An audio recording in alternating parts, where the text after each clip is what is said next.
Hi, welcome to my channel. Lead with love. Lead with love, right? Today I want to talk about generational curses. All right, what is a generational curse? How do you get a generational curse? But I have to say, everyone, everyone in the family or everyone's family, different people, different families, different cultures, different countries. Everybody has a generational curse. It's something that your ancestors did. They did some fuck shit. They didn't do the right thing in the past, and they cursed themselves or they cursed their entire family. That is a generational curse. It's something that is done in the past that it carries on to your generation, your future, your children. I'll give you the Google meaning. I have my computer, you see, so I Google everything. So when I be looking over here, I be looking at my computer.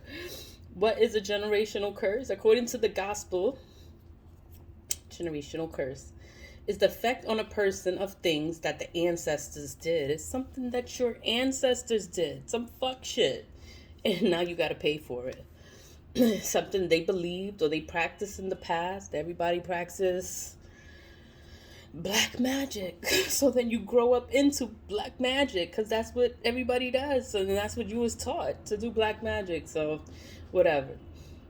And consequences, because there's consequences. You want to practice black magic, you have to know the consequences. You can't think you can practice dark things and there's no consequence. There are consequences. You don't know the rules. That's your mistake. You're supposed to know the rules. You're supposed to learn. You're supposed to teach yourself these things. If no one taught you, you got to teach yourself. Consequences of an ancestor's actions, beliefs, their sins are being passed down. How to break generational curses. Family curses are are the result of sin or someone in the family rebelling against God's sanction. So God says something. God says that you're not supposed to do this to someone else. You're not supposed to kill. You're not supposed to lie. You're not supposed to cheat. This is all like the Ten Commandments. It's like things that you're not supposed to do. You know what you're not supposed to do. You fucking do it anyway. So you're not following you're not following the rules. You're not obeying the law.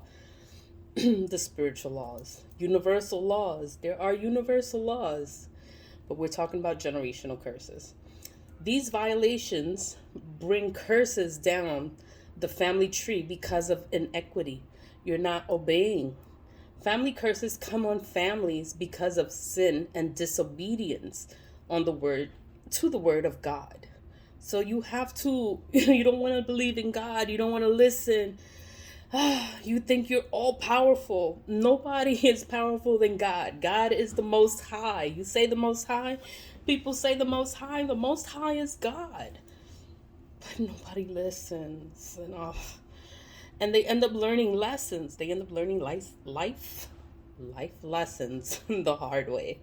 And they curse themselves. They curse their family. They curse their friends, their children, their entire generation because they don't want to listen to God. They are released. Curses are released. It's automatic curse when you break one of God's rules. Something that you're not supposed to do. And you do it anyway because you think you're stronger than God. Nobody is stronger than God. God is the most high, the most powerful, and you have to believe in God. Even if you don't want to believe, but you have to, because a lot of things happen when you don't when you don't believe. A hereditary curse is a particular type of supernatural curse that is passed from parent to offspring. That means the parent did something, or somebody from the past, an ancestor, they did some fuck shit, and that parent, or they have children, then the children has it, and then it goes down the tree. Like, everybody goes through the same things, and you wonder why do we have to go through this? I don't want to go through this. The only way to break it is you have to pay attention. You got to pay attention to the family, You have to pay attention to the patterns. You see everyone is going through the same things. You see things and you be like, you know what? I want to do this different. I don't want to do the same things that everyone else is doing. And then when you make that little change, you change everything. You break the curse. You break the curse. Nobody in the family could break the curse, but you broke the curse because you sat there and you pay attention. You pay attention to the signs. You know what's going on. You listen. You question everything.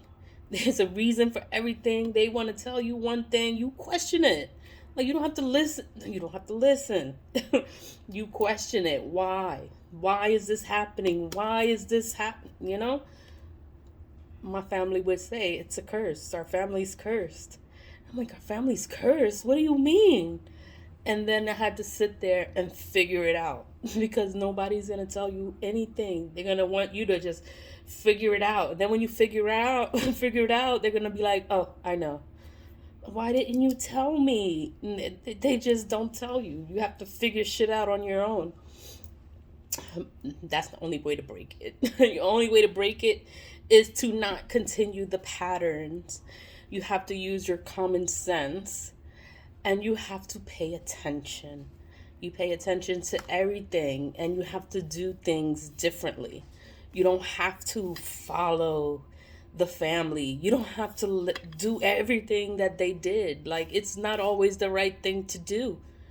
And then you do it because, oh, that's what my ancestors did. That's what my mother did. That's what everybody did. So you're going to do the same thing. You're going to follow the same pattern.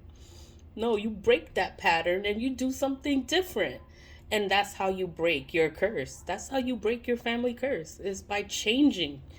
Change is a good thing. Thank you. Always lead with love. Thank you for listening. I will put my Google search because I did use Google. So I did use Google, but I'll put the links and everything in the description box so you can always go back to it. You can look it up. You can Google it yourself and you'll be like, "Oh my God." Like, okay, like now I get it. Thank you for listening. Bye. Leave with love.